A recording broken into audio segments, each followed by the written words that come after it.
Allô tout le monde, alors la forme. Aujourd'hui, comme vous avez vu sur le titre, il s'agira d'un traitement maison qui sera normalement combattre les pellicules. Parce que depuis quelques mois, en fait, j'ai des gros problèmes de pellicules. J'ai essayé de... Quand je me suis lissé les cheveux en février, j'avais vite fait filmer, mais après je me suis rendu compte que mon cuir chevelu était totalement dégueulasse. Pourtant, je venais de laver mes cheveux, j'avais appliqué un bon masque par contre sur mes pointes. Mes cheveux n'étaient pas du tout en train de coopérer.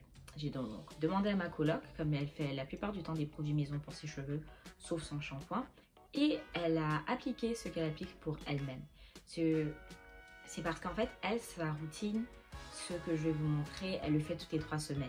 Mais elle ne lave pas non plus ses cheveux toutes les semaines, donc c'est un peu différent de comment moi je m'occupe de mes cheveux.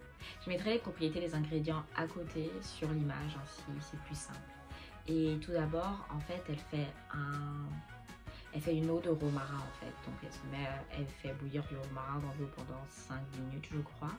Et c'est cette eau qu'elle utilisera sur mes racines pour pouvoir vraiment les nettoyer, mais aussi les renforcer. Parce que je trouve que là mes cheveux sont un peu plus forts au niveau du cuir chevelu. Le deuxième produit qu'elle applique, elle a fait avant. C'est un mélange de maïzena, aloe vera et 3 huiles qui seront sur l'écran. Pourquoi de l'aloe? Parce qu'on a besoin d'un humectant, n'est-ce pas? L'eau hydrate, mais pas vraiment hydrate, en guillemets. Et ça permet de nourrir mon cheveu des racines à la longueur. Pendant qu'elle applique ce mélange, elle s'assurait de peigner mes cheveux pour bien les démêler. Je les lui avais donnés dans un état pitoyable parce que j'étais en mode « Ok, tu veux faire mes cheveux ?» Quand je les lui ai donnés, ils étaient extrêmement secs et elle a su faire le mieux qu'elle pouvait avec le pire que je lui ai donné.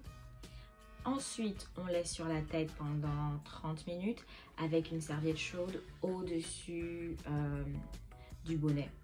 Ainsi, ça donne du temps aux cheveux de véritablement prendre le produit. Et de toute façon, au-delà, en fait, en théorie de 15 minutes, votre cheveu ne peut pas absorber plus. Sauf si c'est fait d'une façon à pouvoir être pénétré par votre cheveu pour plus longtemps.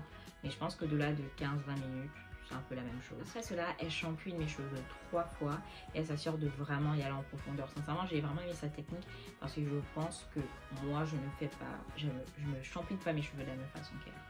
Je suis un peu plus douce, un peu plus laxe, c'est correct. Mais en fait, non, mon cuir chevelu n'est pas contenant du tout. Et elle applique l'après-shampoing sur les pointes. Résultat, mes cheveux étaient brillants, noirs, je trouve qu'ils sont très beaux. Et même après presque une semaine de l'application, il n'y a pas autant de pellicule sur le cuir chevelu que d'habitude. D'habitude, mes cheveux redeviennent tout blancs en moins de, je sais pas, une journée, 2 heures sur le cuir et c'est vraiment énervant. Voilà ce que fait ma coloc. J'aime beaucoup. Je vais définitivement faire l'eau de romarin chaque semaine. Mais le reste, aloe vera, maïzena, c'est pas trop mon délire de toujours mélanger des produits. Est-ce que vous avez des recommandations au niveau de comment combattre les pellicules? Si oui, mettez-les dans les commentaires. Je vous revois dans la prochaine vidéo. A plus!